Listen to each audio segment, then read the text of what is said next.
Top of the morning, me fellow peasants, how you all doing? 9 days left, the countdown continues until Final Fantasy 15 is here. So let's continue. 9. Final Fantasy 9. Possibly the only Easter egg from this game is the Mage Mashers, and that's available with the Amazon Prime DLC as well as a few other places. But perhaps this is an Easter egg, guys. I've just found this one. Freya in FF9 is a left-handed trident wielding dragoon, and that was always key because it was based on Kane Highwind, who was also a trident wielding dragoon who was left-handed. Oh guys, Luna Freya wields a trident. I don't think she's a dragoon, but she's definitely left-handed. Check this out, guys. Look when she fights Leviathan, left-handed in all these depictions.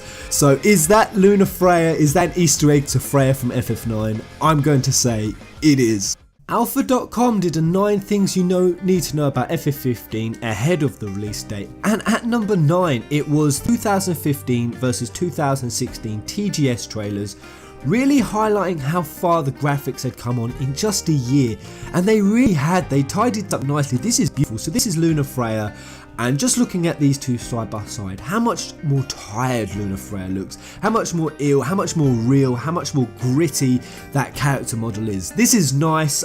This really impressed me, and even though in the comment section some people are complaining that they prefer the less ill looking Luna, for me it's that grit, it's that realism in the 2016 shot that I am really impressed by. And talking of grit, when 9 and 9 meet 9, and for anyone who has played the game, they know that's a Type 0 reference. And in our final countdown, I want to highlight again the parallels to Type 0 that 15 is showing. Some of the key ones, there were 4 crystals in both worlds, only 1 now works. The director is of course the same.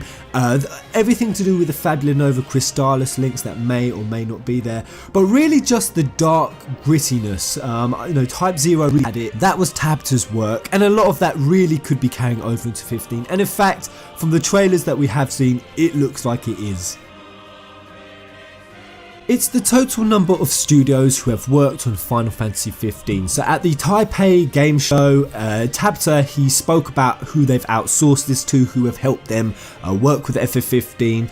He gave us a few examples. So XPEC from Taiwan was one, another was a Shanghai company who worked on the development tools and the environment visuals. So there's been 9 Asian studios in total working on 15. It's the number of dishes that IGN showcased, 9 delicious dishes of Final Fantasy 15, including toast.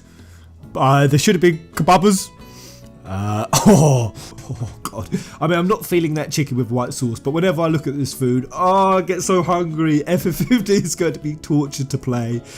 Stew with aged beef, salmon teriyaki skewers, and remember guys, with these dishes it's really important that you do eat. The buffs are kind of invaluable, so they've really emphasized that you need to stop off at a diner, you need to eat. Food is a really big part of this game, and oh god damn, it's gonna be absolute torture. I'm gonna be so fat after 15 because looking at these dishes, it's just gonna inspire me to eat.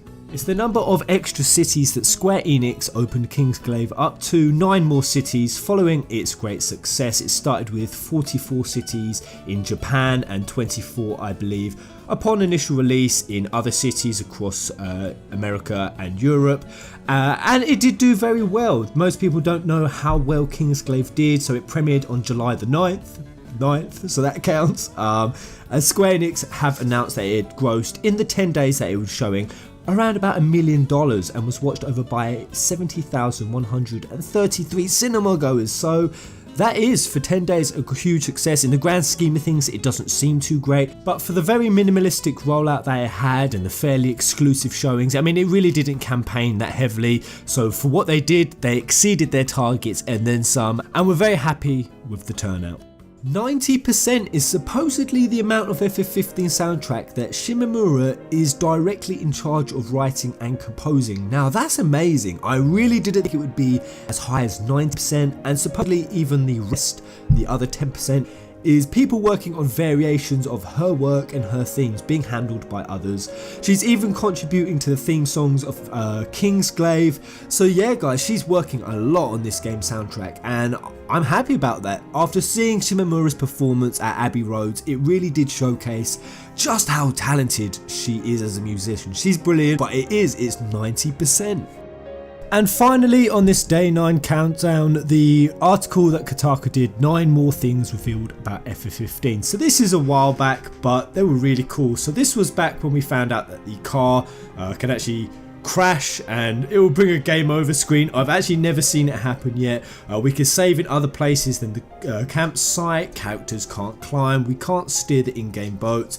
We can listen to the car radios. Now this is one of the aspects I'm really hyped about, and when I've been watching the live playthroughs of the Judgment demos, like I said, I haven't played it myself, but I have watched snippets. The car radio is absolutely one of my favourite features in this game. FF15 has fast travel, characters will have skill trees. This was an interesting one that even I couldn't remember, that while in his 20s, Tabata took a long trip through Europe and says that just like Noctis and co, he was young, didn't have much money, and that his own personal experience has actually influenced the road trip. The FF15 road trip, that's pretty dope. And then number 9, cars are faster than chocobos. So that's it guys, that's day number 9. I hope you join in for day number 8 of all these random crazy wild facts. If you have any to add for me on my dates, if you know anything that could be for day 8, day 7, day 6, day 5, any interesting facts you know, throw them in. This could be a peasant community thing. On our final 10 countdown days we can learn all kinds of random shit about this game and hopefully tide us over as we all sit here anxiously on the hype train waiting. Until the next video, me darling peasants, Kubo!